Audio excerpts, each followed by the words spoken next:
Pangapunten. Bu menawi kersa tanduk malih setunggalan. Oh, ngaten. Kita tasih terno. Oh, nggih. Semoga Mbak Rina malih melau dereng kepareng. Yo. Rina wis tasih. Kancane saged. Patre tasih tresno nggih. Pokoknya anggere ngancani piye ini aku seneng kok. Wonten Pak.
ati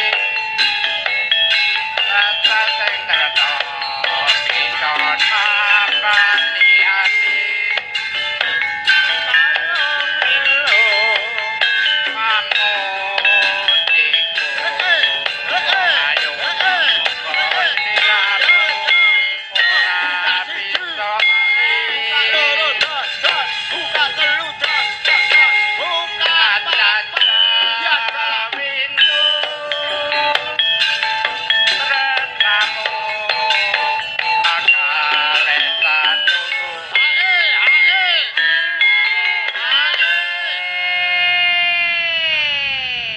Tresno iki ora mendem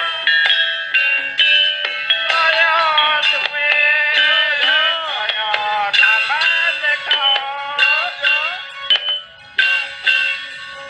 aton kowe rambat iki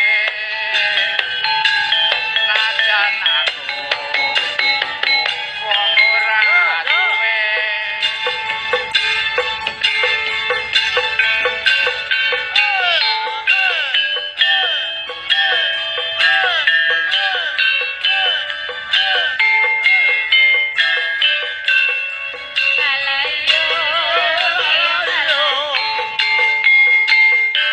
monggo patar mantok sae Pak Suwanto Pak RT monggo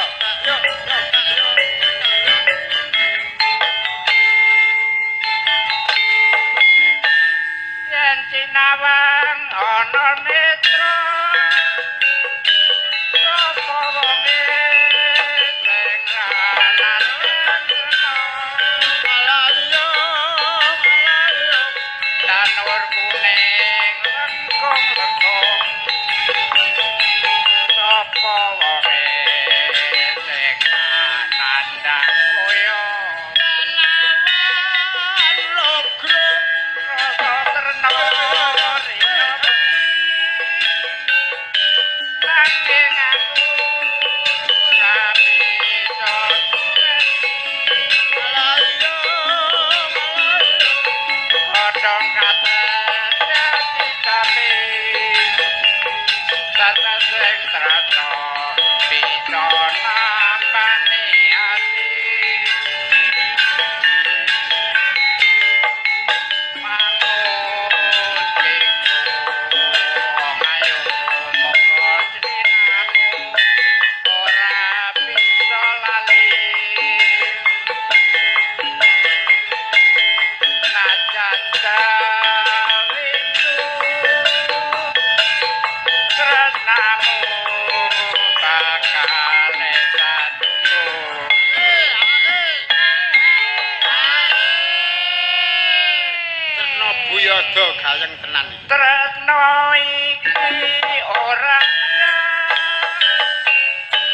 kaya suwe kaya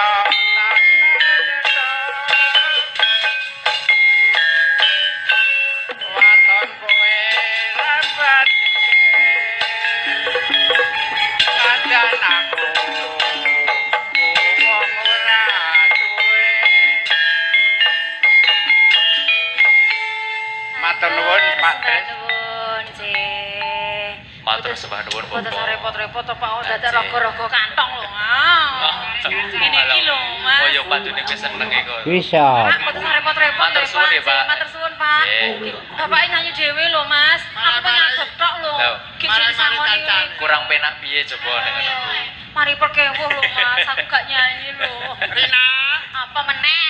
Anggerane wong nyekode kok nyelak-nyeluk ae. Lah iya to. Pengen piye? Aja matur sembah nuwun.